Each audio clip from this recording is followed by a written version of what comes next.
Достар, барлықтарыңызға сәлем. Сіздермен Назгүл, менің каналыма қош келдіңіздер. Сіздермен керемет қызылшадан жасалған салаттың рецептімен бөлісетін боламын. Ал ендеше кіресейік, каналыма тіркеліп, лайк басып кетуді ұмытпаңыз.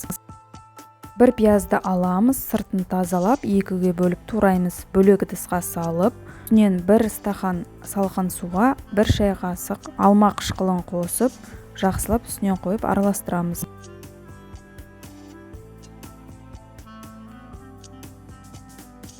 4 маринатталған қиярды тураймыз. Піскен 2 қызылшаны 4 бұрыштап тураймыз.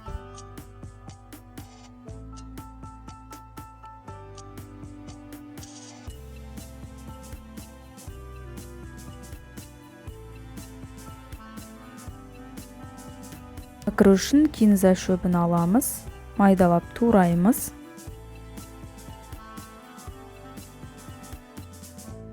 Салатты жасауға кірісеміз. Бөлек ыдысқа туралған қызылшаны саламыз. Үстінен қиярды қосамыз.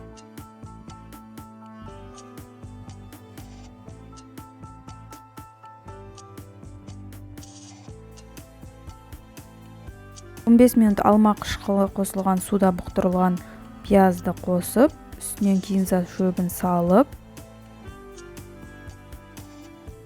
жасыл бұршақтардан қосамыз. 2 ас қасық зәйтүн майын қосып, бәрін оған жақсылап араластырамыз.